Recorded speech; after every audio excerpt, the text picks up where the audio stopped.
Mike Tyson. With the heavyweight championship crown came all the jewels, the $1 million mansions and luxury cars and beautiful women. So how could this legendary champ who fought so hard, who achieved so much, end up losing it all both in and out of the ring? Let's look behind the tabloid headlines and discover how this great fighter became the fallen champ.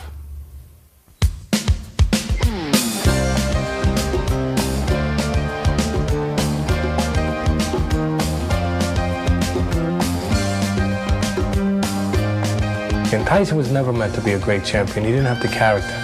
He was meant to be a shooting star. He was meant to be a sensational shooting star. It was like watching a pilot for a movie. Here's this kid, 13 years old. He's in reformatory. His life is about to head towards Attica or death. He was a great, great boxer. Walked the cuss was taking my gloves off. I said, "What do you think?" He said, "It's a heavyweight champion of the world." That was a right to the body and an uppercut to the head, and Berbick is down.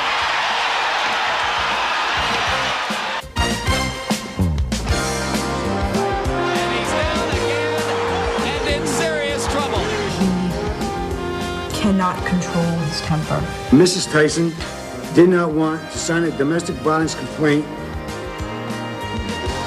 He was a womanizer. There's no other way to describe him. He loved women. Women loved him. And I was like, saying, no, get off me, let me, please, get off me. And he was like, don't fight me, don't fight me. And I think that Mike Tyson is unjustly incarcerated. I think in Mike Tyson's particular case, the due process was derailed. We got to put it back on track again. I was asked, after 3 years in prison, could Mike Tyson beat Lennox Lewis? And I said, Mike Tyson can beat Lennox Lewis after 3 minutes in the electric chair. And I still believe I'm the best fighter in the world.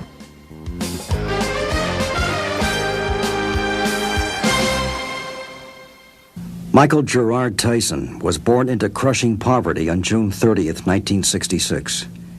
Tyson doesn't like to talk about his early days on the streets of a Brooklyn ghetto. There are no pictures of his mother, Lorna, but Michael was the third child in the family fathered by Jimmy Kirkpatrick. Kirkpatrick never married Lorna Tyson, so it was her last name that he was given. The Tysons, close to destitute, lived in Brownsville, one of Brooklyn's toughest neighborhoods. Kirkpatrick abandoned the family before Mike's second birthday. And some would say Tyson spent most of his first 25 years searching for a father figure to replace him. Young Mike was physically huge, but he had a sensitive nature, a high-pitched voice, and a lisp. The other children in the neighborhood picked on him mercilessly, taunting him with the name Big Head Mike. Friends say Tyson probably started fighting on the street as a matter of self-preservation as much as anything else. Perhaps it was for food and money to survive. Perhaps it was rage born out of the teasing and taunting he'd endured. Tyson turned to muggings and robberies and would be arrested several times before the age of 12. Mike says when he was 9 years old, he was hanging out with kids 13, 14 years old because he was physically their size, but mentally, he wasn't there. He talked a lot about, seemingly unashamedly, about some of the bad things he did, mugging old ladies and doing, pulling off these mugging incidents, and as if, this is me and this was part of me, and take it for its worth. Tyson was in and out of reformatories, winding up in the Tryon School for Boys in upstate Johnstown, New York. Tyson had already decided he wanted to be a boxer and asked to see a staff member named Bobby Stewart, who'd been a professional and who taught at the facility. Stewart told the 12-year-old if he wanted to box, he'd have to straighten out. The words changed Tyson's life forever. I remember him the first time I saw him, they were marching through the biggest staff on campus. We're marching him through from their place to ours. They said, he's coming. We had to put him in a holding room, lock-up room. And they said, Stewie, to me, they said, he's bad. He's uncontrollable, fighting everything. It doesn't go his way. He said, Mr. Stewart, he said, I want to become a fighter. And I said, yeah, so are the rest of these guys. I said, but if you look, it takes you got to be a fighter. You got to be tough, disciplined. He said, you obviously aren't, or you wouldn't be here in the first place. And I said, I'll work with you. I said, if your behavior continues, one slip, I said, and you're done. I'm not going to spend my time. So it was just remarkable. I told him, when you go to school, I said, I don't care if you flunk every subject, but you behave. You behave, you don't act out, and you try. For 12-year-old Mike Tyson, perfecting the moves he learned from Stewart became an obsession. Long after lights out in the reform school, guards would hear Tyson grunting as he practiced into the night in the dark in his room. Perfecting technique became Tyson's obsession, and it didn't stop when he left Tryon, as Stewart found out when they went back into the ring. He hit me with a jab. I'd never been hit with a jab like that ever. It rocked me, but I couldn't let him know. I grabbed him and tied him up, and so I acted like nothing went on. Boom, hit me again. Again, I tied him. I don't think he knew, because I wouldn't let on. If I let on, I couldn't let him overtake the staff. Bobby Stewart had trained in a small gym above the police station in the tiny town of Catskill, New York, learning his boxing from a veteran teacher named Cus D'Amato. D'Amato had also coached 2 world champions, Floyd Patterson and Jose Torres. So when Stewart's pupil Mike Tyson showed real promise, it was only natural that he would bring Tyson to D'Amato for a tryout. In 1979, the young Mike Tyson first climbed into this ring, and with D'Amato looking on, began to spar with Stewart. He was 27 years old, Stewart, and a former professional fighter. So obviously someone who should handle a 12-year-old kid. And Tyson showed extraordinary power and forced Stewart to open up to a point just to keep him in his place. You know, we always won 3 rounds. And after the second round, he was forcing me, pushing me into the corner and stuff. I popped him. It wasn't really that hard, but it made his nose bleed and spur. He got a bloody nose. And after the second round, I told him I had seen enough. And Mike said, we never stop after 2 rounds. We always go 3 rounds. And I saw Cus look over at one of the old timers he was with, and I said, boy, I got his attention already. We went to the 3rd round. He was as good as ever. And right there, I walked over to him, and I walked to Cus. Cus was taking my gloves off. And I said, what do you think? He said, it's a heavyweight champion of the world. At age 12, after a start that was far from promising, including crime, reform school, and no father, Mike Tyson's life suddenly had possibilities that didn't involve prison. Veteran trainer Cus D'Amato not only agreed to work with the young fighter, he took Tyson into the home he shared with Camille Ewald. The couple already had several young boxers living with them at the time.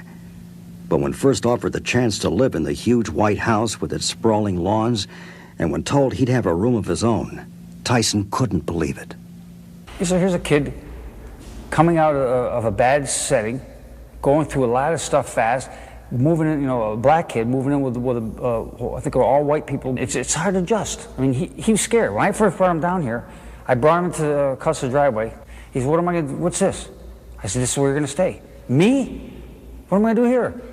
Take the garbage out? It was like watching a pilot for a movie. Here's this kid, 13 years old. He's in reformatory. His life is about to head towards Attica or death.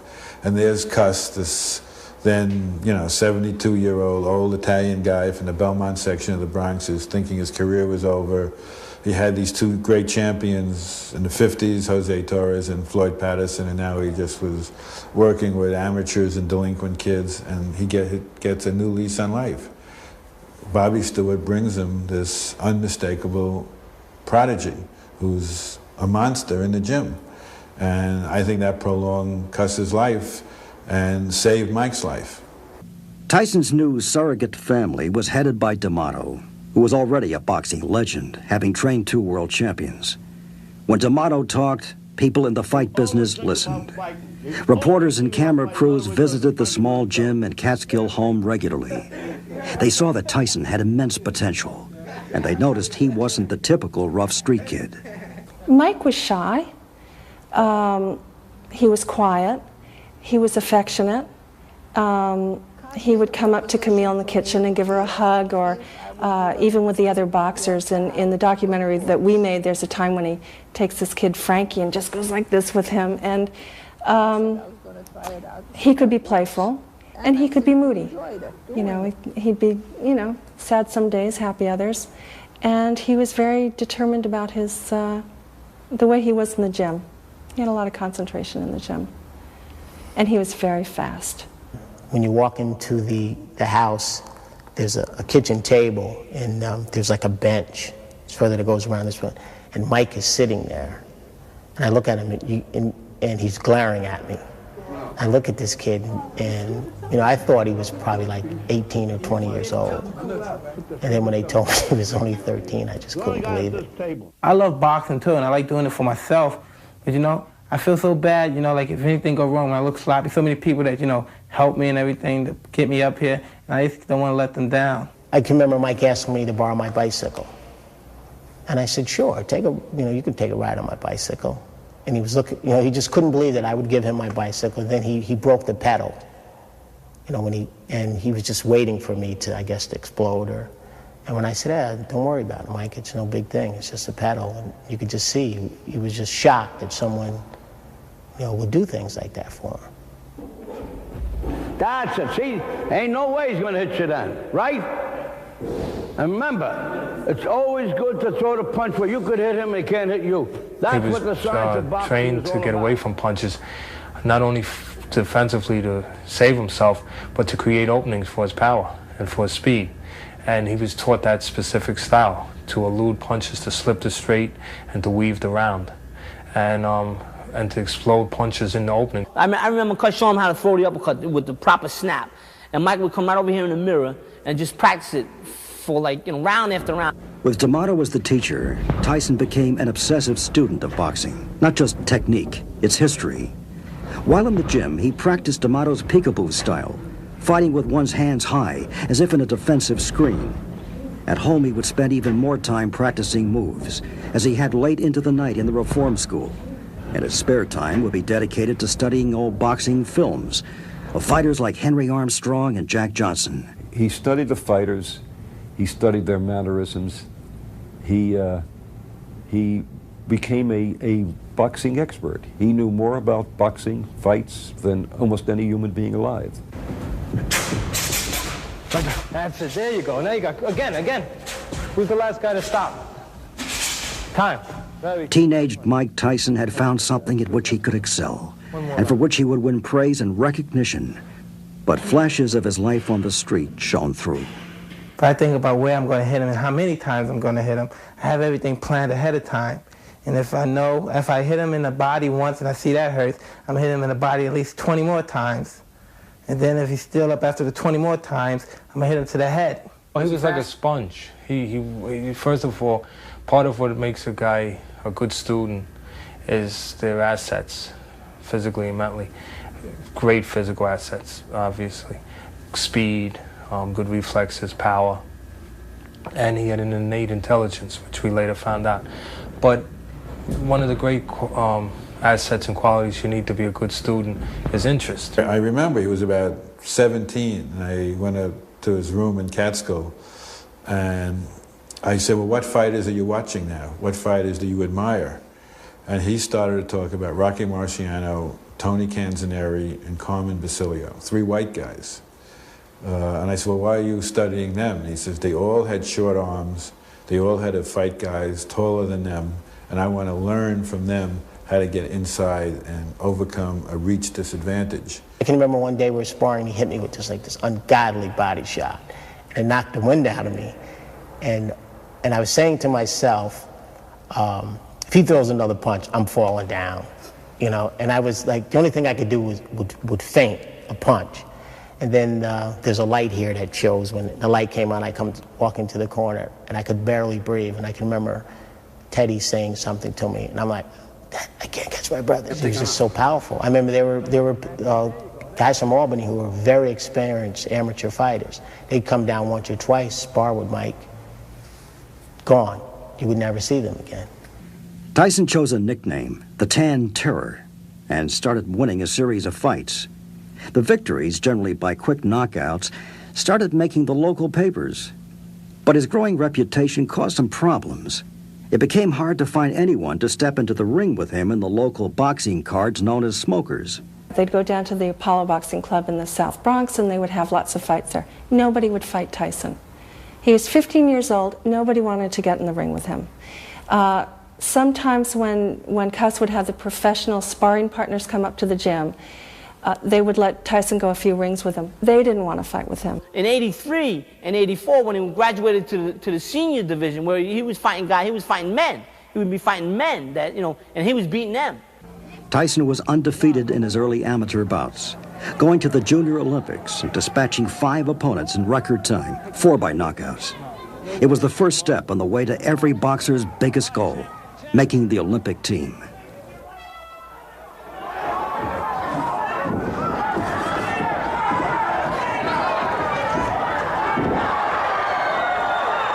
It was the first positive things that ever happened in his life. I mean, and he was getting in the newspaper for more than a police blotter. The quickest route to boxing prominence is an Olympic gold medal, and Tyson, backed by D'Amato, entered the competition to make the U.S. team. It would prove to be his first disappointment in boxing. His opponent in the finals was Tyrell Biggs. Later, as a pro, Tyson would knock him out. But under the Olympic scoring system, Biggs' light jabs counted as much as Tyson's sledgehammer blows. In the Olympic trials, Tyson lost and didn't make the team. He really got robbed. He really won. Mike should have been the Olympic champion. With his Olympic hopes dashed, Tyson went off to fight and win in Europe. Though without a gold medal, marketing Tyson would be tougher. Among the key backers at the D'Amato Boxing Club were veteran fight managers Bill Caton and Jimmy Jacobs, who would handle the early career of the promising teenager. Caton came up with a video you're now seeing, a compilation of Tyson's early fights, showing his devastating power. We made cassettes of all of Mike's fights and got them right out to the television stations. Even as Tyson was first turning pro, sports writers were not just hearing, they were seeing Tyson at work. His first professional fight was against Hector Mercedes. Didn't last long, and Tyson's reputation grew. It was in a small arena in Albany, seating only a few hundred people, and that's where Mike made his first appearance against Mercedes. Knocked him out, of course, in the first round. And he looked like an animal. I mean, when you saw him fight that way, and he fought that ferociously and that well. But what he was really doing was he was being effective. He was technically using what he was taught, and he was real good at it. Tyson might have been winning in the ring, but outside, he was to suffer devastating personal losses, just as his career was developing. His mother, who had stayed in Brooklyn and who he loved, though he rarely saw her, developed inoperable cancer. Tyson visited her one last time in the hospital, then she quickly died.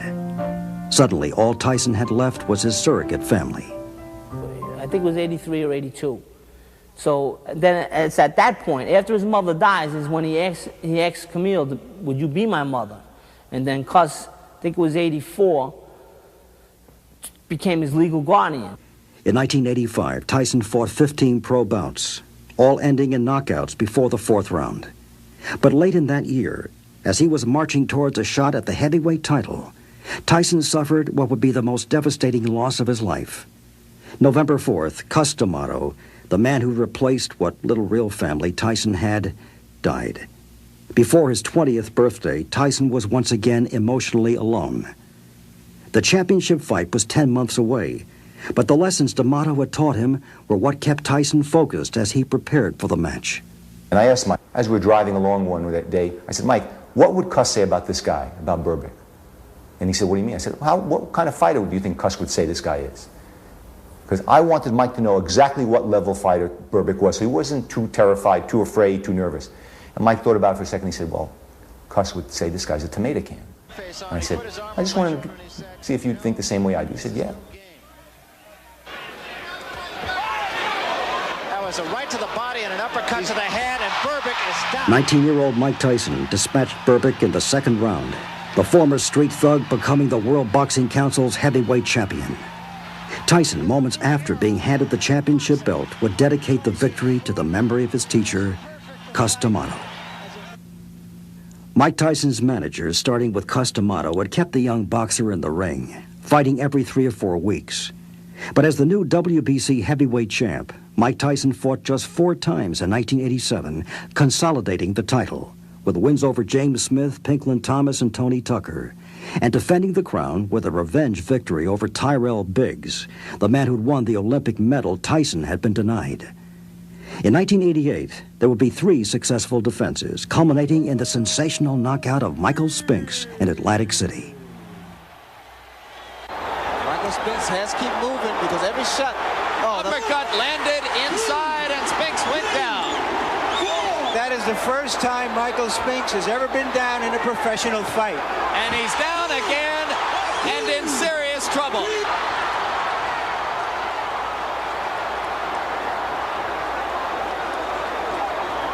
Now we know why Butch... But Mike Tyson, the shy kid from Brooklyn with a lisp, had discovered women. Or, more accurately, they had discovered him. He had called himself the Tan Terror as a teenager. But now the papers were calling him Iron Mike.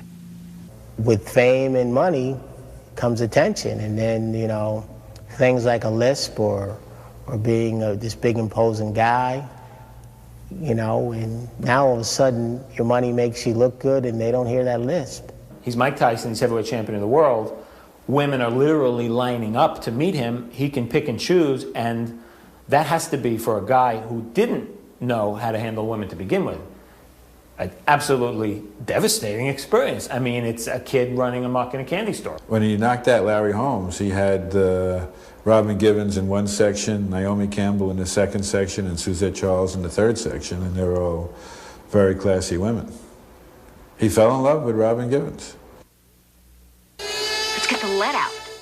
Yes, dear. Mike Tyson, the world heavyweight champion, had fallen in love. She was an ambitious young actress whose mother always seemed to be in the picture. He was the champ, worth millions, with the potential for hundreds of millions, but considered immature. The match seemed improbable, but the relationship blossomed suddenly. Wow, this is great. Unbelievable. I'm with Robin Givens, the star, head of the class. She had gone to Sarah Lawrence. I think she was higher class than he ever thought he would obtain. And I think one of Mike's weaknesses was that he always had very low self-esteem. We fight Larry Holmes. I'm not exactly sure how it went. Before the fight or right after the fight, Robin Givens tells Mike Tyson that she's pregnant with his baby. Ruth Roper gets on the phone to Jimmy Jacobs and Bill Cate and says, your fighter has made my daughter pregnant. I want him to marry her. Mike Tyson and Robin Givens were married on February 7th, 1988. Givens would announce she'd had a miscarriage shortly thereafter.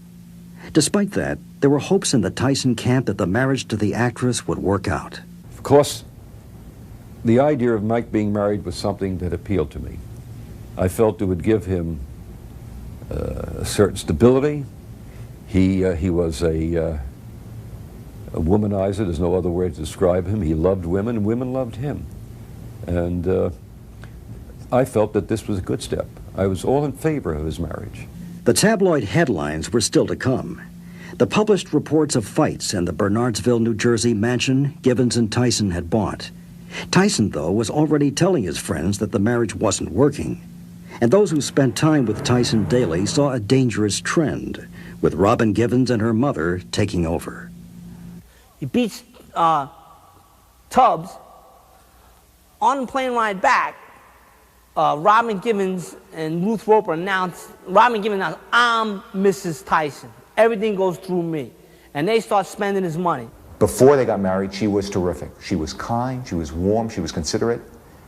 But once they got married, she announced, I'm Mrs. Mike Tyson, and I'm taking over. And when I heard that, I knew we were in trouble. I knew Mike was in trouble. I said, this is going to be bad. This is bad. This is bad. And from then on, she tried to pull him away. And in Tokyo, in '88, after 1 month of marriage, he came in the room one day and started crying. And he put his head on my shoulder. I said, what's the matter? And he said, I made a mistake. I said, what? He said, I shouldn't have gotten married. This is bad. I shouldn't have gotten married. I said, Mike, everything's going to be okay. This will be okay. I was wrong. I was wrong. Just how wrong was becoming clear. Tyson and Givens were driving one of his Bentleys when they started arguing. Tyson became so angry that he jumped out of the vehicle and told surprised police officers they could keep it, though the next day he sent an aide to get it back. In training, Tyson looked great as he prepared for another title defense. But outside of the gym, things were getting badly out of control. Robin Givens' mother, Ruth Roper, was painted in newspaper stories as the architect of a scheme to grab Tyson's millions. Givens rushed to her mother's defense on live television. I plan to be here today because I'm angry, because my mother, who has been the best mother and clearly become Michael's mother, and if you can just see their relationship, it's a beautiful relationship, is really being crushed by all this. Sensational charges flew. Allegations that Givens and her mother were trying to eliminate the people who'd brought Tyson to greatness.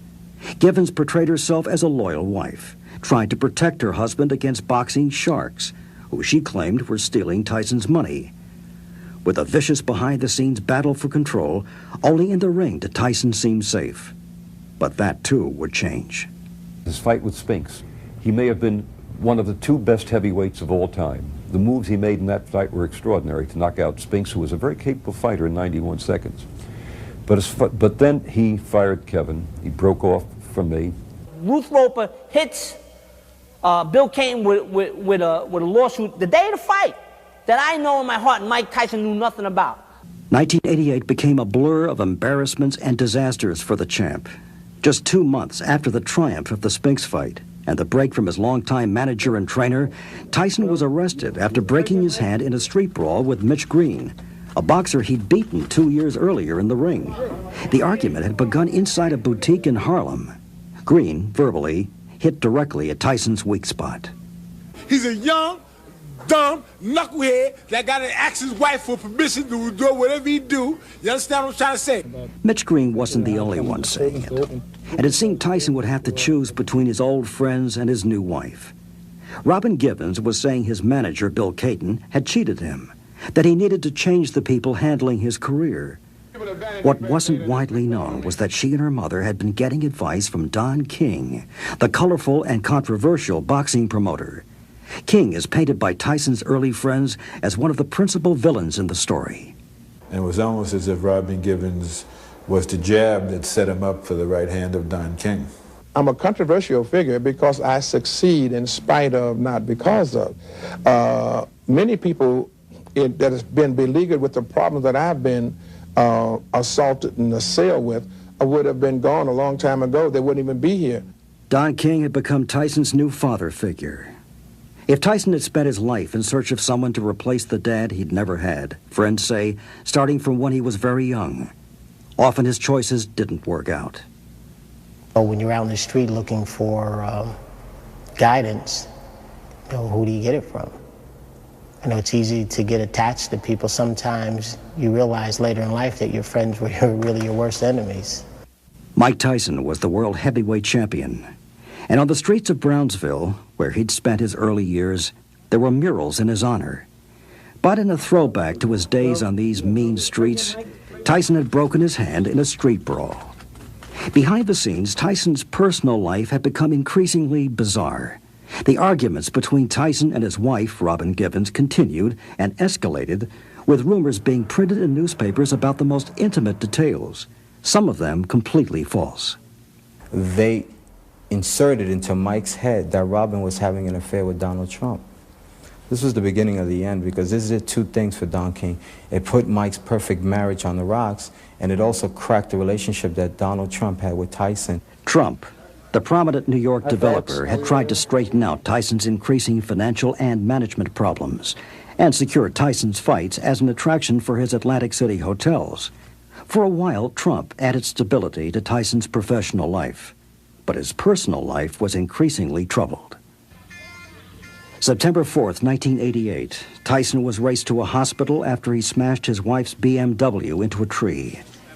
Robin Givens rode in the ambulance and almost battled with photographers trying to take Tyson's picture. Give the guy a break, okay? Give him a break, damn it! Give him a break! But a newspaper claimed Tyson had attempted suicide after another argument with Givens. So if anybody wants to kill himself, would he hit the side of the car? He would go straight for the tree. He went on the side of the car. It's scary because I was standing right over here. I knew it wasn't Mike trying to commit suicide. What I did know is Mike can't drive at all. Mike just can't drive, so I just brushed that off. That was so silly. Why didn't he try it again with another BMW? Had 25 cars. So it was so silly, it was ridiculous. Michael is intimidating, to say the least. I think that there's a time when he cannot control his temper. His temper wasn't the only thing getting out of control. Tyson and Robin Givens appeared on the ABC program 2020, and Tyson sat there docilely as his wife ripped him apart on national television. But the most damaging line about the world champion was yet to come. Michael is a manic depressive. He is. I mean, that's just a fact. And just recently, I've become afraid. I mean, very, very much afraid. I like to raise hell, you know, because that's basically my nature. I mean, coming from my background and everything, but I mean, I'm not a violent guy. I would never want to hurt anyone. One of them was going to hurt each other, and she decided to do it then to expose what they were going to, because Robin never realized that Mike's buttons were being pushed. When we walked into that house, he was a 200-pound gorilla. Robin does the 20/20 and paints this brutal picture of Mike Tyson. He looked like he was dazed, like he just wasn't there. It was a few days later that, you know, he blew his stack. At no time did the police observe Mr. Tyson strike or threaten anyone. Blowing his stack, this time, meant a huge argument with Givens in which Tyson reportedly hurled furniture out of the window of the Bernardsville mansion the couple shared. Soon the police arrived. They just as quickly left. But Tyson's marriage was in shambles, as was his image. They convinced Mike that he was manic depressive, which he wasn't. In fact, Mike actually stated to the press that he was manic depressive. They put him, when I say they hired or retained the services of a psychiatrist who put him on lithium, a very dangerous mind-altering drug, so that, and kept reminding Mike to take the drug, which he should never have taken in the first place. It was time for major damage control, and Tyson's longtime friend stepped in, hiring their own psychiatrist. When I saw him, he showed no sign whatsoever of psychotic thinking or behavior, and none of the criteria that are required to establish a diagnosis of manic depressive illness. Givens was on the way out. But despite the favorable diagnosis, Tyson's temper was so frayed that one morning when he spotted a cameraman taping his training run, he hurled his Walkman at the lens. Tyson wouldn't admit it, but his breakup with Givens was not something he wanted. His friends say he really was in love with his wife. I made a huge mistake. I forgot what it was like for a young guy to think he was in love, to be in love, to think you're in love, and lose the woman of your dreams, to lose this woman. For whatever reason, Mike was distraught. He was really sad.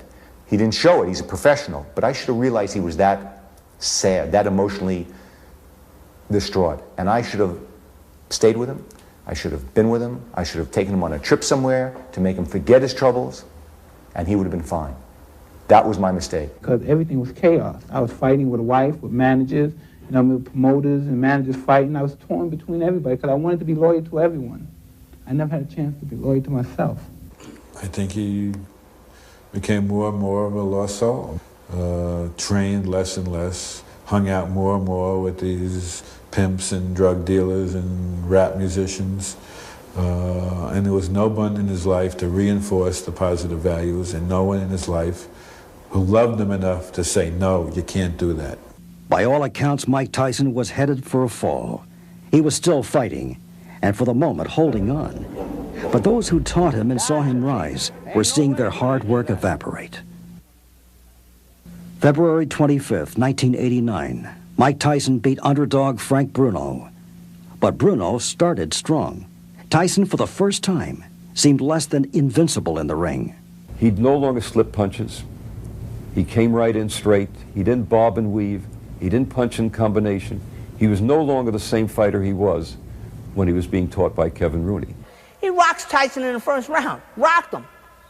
He doesn't finish him. He should have. He doesn't. Mike knocks him out in the fifth round. I saw 100 mistakes. 100. Tyson wasn't really challenged when he knocked out Carl Williams 5 months later in a first-round walkover.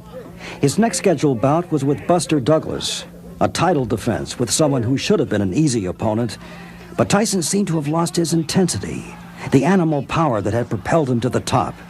He was overconfident, out of shape, Buster Douglas was in shape and proved it, blasting Tyson hard.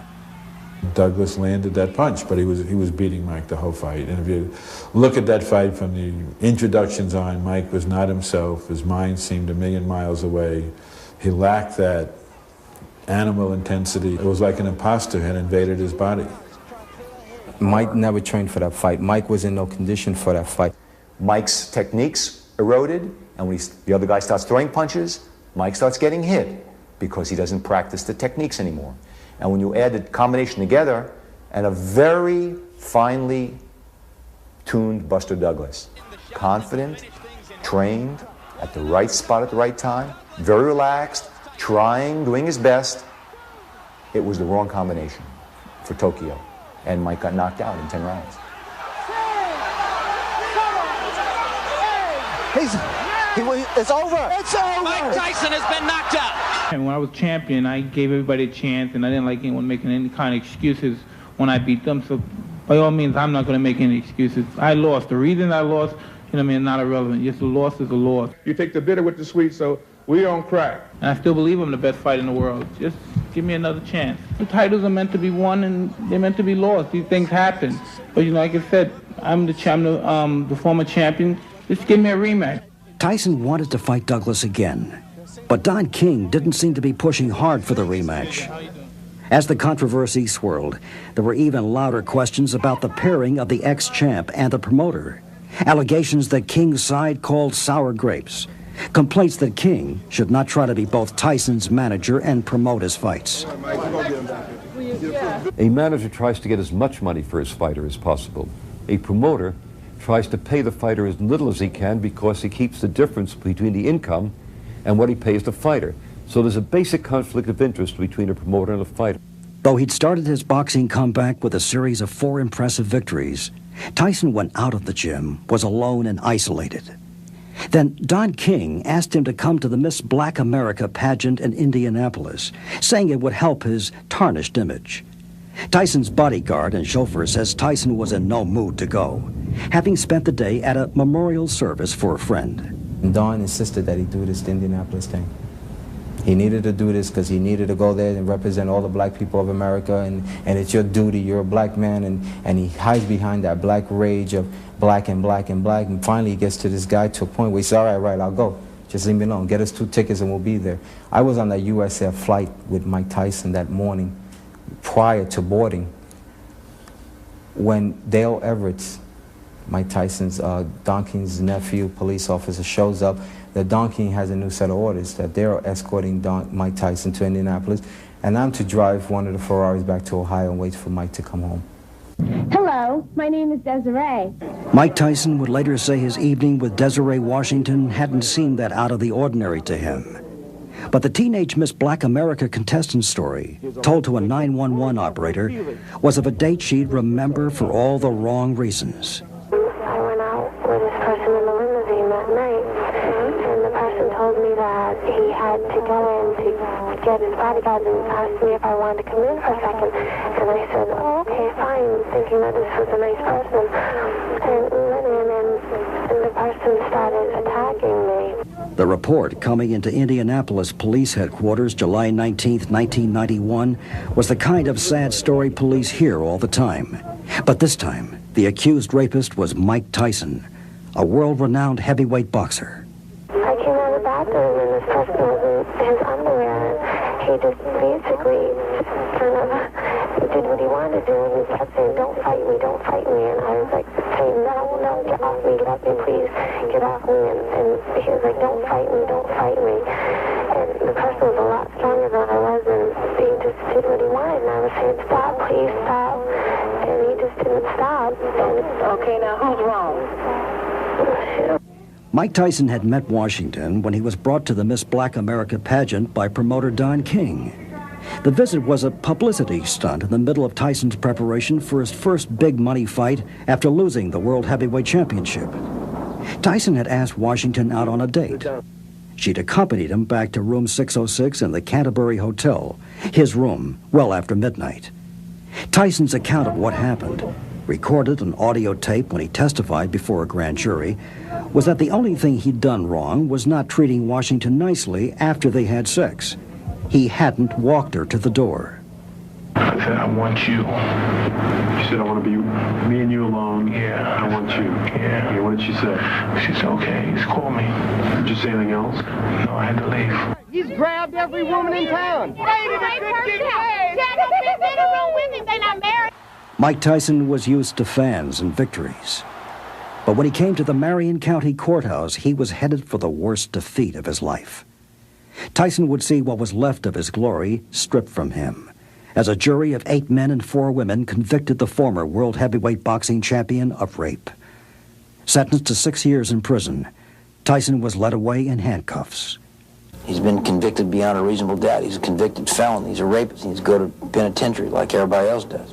Every minute that Mr. Tyson is in confinement is a minute of It injustice. had been more than half his lifetime since young Mike Tyson had spent his time behind bars, and Tyson's attorneys battled, unsuccessfully, to keep him out of jail pending an appeal. But the conviction on rape charges proved more than a legal knockdown, and it sounded as if it might be the final bell.